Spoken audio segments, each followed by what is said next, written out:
తెలుసా? పెంగ్విన్లు ఎందుకు ఎప్పుడు గుంపుగా ఉంటాయి? ప్రాణాలు కాపాడుకునేందుకు అదొక అద్భుత వ్యూహం. ఎస్, అంటార్కిటికా మంచు ఖండంలో పెంగ్విన్లు ఒకదానికొకటి అతుక్కుని గుంపుగా నిలబడడం చూడ్డానికి ఎంతో ముచ్చటగా ఉంటుంది.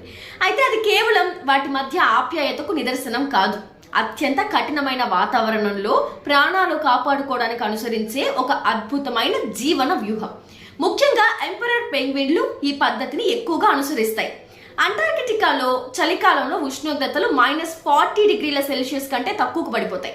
దీనికి తోడు గంటకు 150 కిలోమీటర్ల వేగంతో చలిగాలులు వీస్తాయి. ఇలాంటి భయంకరమైన పరిస్థితులను తట్టుకోవడానికి పెంగ్విన్లు గుంపుగా చేరుతాయి. ఇలా దగ్గరగా ఉండటం వల్ల ప్రతి పెంగ్విన్ మిగతా వాటికి గాలి నుంచి రక్షణ కవచంలా పనిచేస్తుంది. ముఖ్యంగా గుడ్లను పొదిగే సమయంలో మగ పెంగ్విన్లు దాదాపు 2 నెలల పాటు ఎలాంటి ఆహారం తీసుకోకుండా ఉపవాసం ఉంటాయి. ఈ సమయంలో తమ శక్తిని వృధా చేయకుండా ఆదా చేసుకునేందుకే ఈ గుంపు వ్యూహం వాటికి ఎంతగానో ఉపయోగపడుతుంది.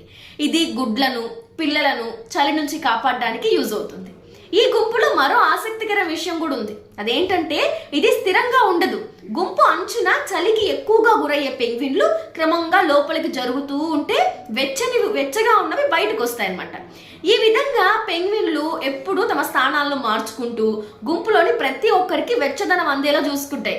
ఇది వాటిలోని సహకార స్వభావానికి, ప్రకృతికి అనుగుణంగా జీవించే అద్భుతమైన నైపుణ్యానికి ఎగ్జాంపుల్. మరిన్ని అప్డేట్స్ కోసం ఛానల్ ను సబ్స్క్రైబ్ చేయండి. నోటిఫికేషన్స్ కోసం బెల్ ఐకాన్ పై క్లిక్ చేయండి.